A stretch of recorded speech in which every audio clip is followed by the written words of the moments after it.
பலரும் பல விதமான கருத்துக்கு யார் வேணா என்ன வேணா சொல்லலாம். ஆக்சுவலி எங்களுக்கு அது ஒரு வெற்றி படம் தான். எங்களை பொறுத்தவரைக்கும் வெற்றி படம் தான்.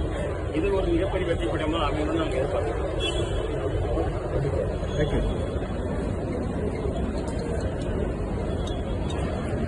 இப்போ தமிழக முதல்வர் இன்னைக்கு வெளிநாட்டு பயணம், வெளிநாட்டு படம் மிக வெற்றிகரமாக வந்து கேள்விப்பட்டேன். தமிழக முதல்வர் சார், இப்போ தமிழ்நாட்டை இருக்கிறதுக்காக நீங்க ஒரு பிசினஸ் மேன் பட்ஜெட் கேட்கப்படுறதுனா என்ன மாதிரியான தொழில் முதலீடுகள் தமிழகத்தை வெற்றி நினைக்கிறீங்க? என்ன மாதிரியான கூட தொழிற்சாலை இது போல பல ஒப்பந்தங்களும் கையெழுத்தாயிருக்கு. சரி, எந்த ஒரு ஒப்பந்தமும் தொழில் வளர்ச்சி தானே, பொருளாதார வளர்ச்சி தானே. தொழில் வளர்ச்சி அடையும் பொருளாதாரமும் வளர்ச்சி அடையும்.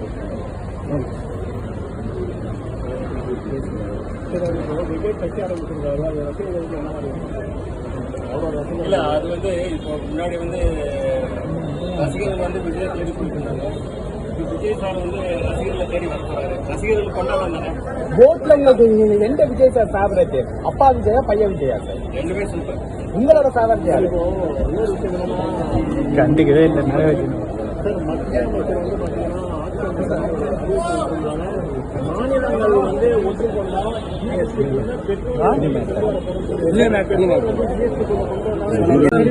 ஜிஎஸ்டி கொண்டு வந்த பிறகு தொழில்துறையில பாதிப்புகள் இருக்கா?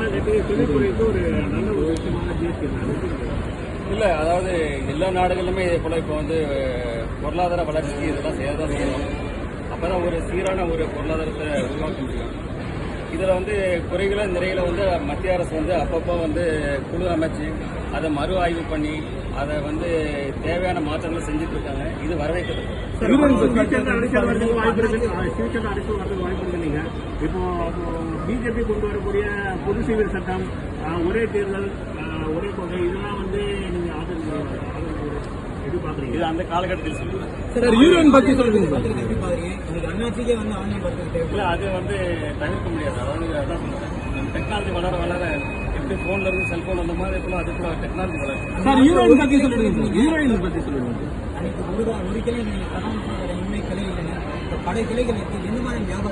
அதாவது மக்கள் பறந்து இன்னைக்கு எல்லா இடங்கள்லயும் அதை வியாபிச்சிருக்காங்க. நீங்க பயணங்களை குறைச்சி அவங்களுக்கு அங்கங்கே போயிட்டு நம்ம சர்வீஸ் பண்ணும்போது அது அவங்களுக்கு கம்ஃபர்டபுளா இருக்கு. இந்த படத்துல சார் எத்தனை ஹீரோயின்? இந்த படத்துல ஒரே ஒரு ஹீரோயின் தாங்க இந்த படத்துல ட்வீட் பண்ணுறோம். சார், மக்களுக்காக எந்த ஒரு போராட்டங்களும் கலந்து கொள்ளாம கையில் எடுக்காம விஜய் கட்சி ஆரம்பிச்சிருக்காரு. இது மக்களுக்காக எப்படி செயல்படுறீங்க? அறிக்கை மூலியமாவே நீங்க கண்டனம் தெரிவிக்கிறது அவர் இப்பதான் ஆரம்பிச்சிருக்காரு. இனி அவர் செயல்படும் போது நம்ம அதை பற்றி வெளியிட்ட கண்டனம் மூலம் கூட பாத்தீங்கன்னா கான்ட்ரவர்சியா இருக்கிறது மட்டும் தான் அவர் கண்டனம் தெரிவிக்கிறாரு.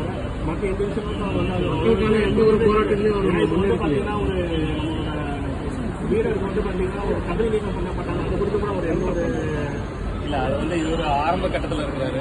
இன்னும் அவர் செயல்பட ஆரம்பிக்கும் போது எனக்கு தெரிஞ்ச அவர் எல்லாத்துக்கும் சரி. இன்னொரு கட்சியினரும் மதுவிலக்கு கையில் இருக்கிறாங்க. இல்ல, அது முழுமையாக ஒழிக்க முடியாது. அது இல்ல, மது விலக்கு முழுமையாக ஒழிக்க முடியாது. அதை கட்டுப்படுத்தலாம், அவ்வளவுதான். திருமாவளவன் கூட்டணி கட்சியா இருந்தவங்க இப்போ மாநாடு நடத்துவாங்க. இப்போ அவர் தெரிஞ்சு பண்றாரு. மாநாடு வச்சிருக்காரு. அது அதிமுக விஜய் முதற்கொண்டு அவர் பாத்தீங்கன்னா ஒவ்வொரு கட்சிக்கும் ஒவ்வொரு கொள்கை உண்டு. அது அவருடைய கொள்கையா இருக்கலாம்.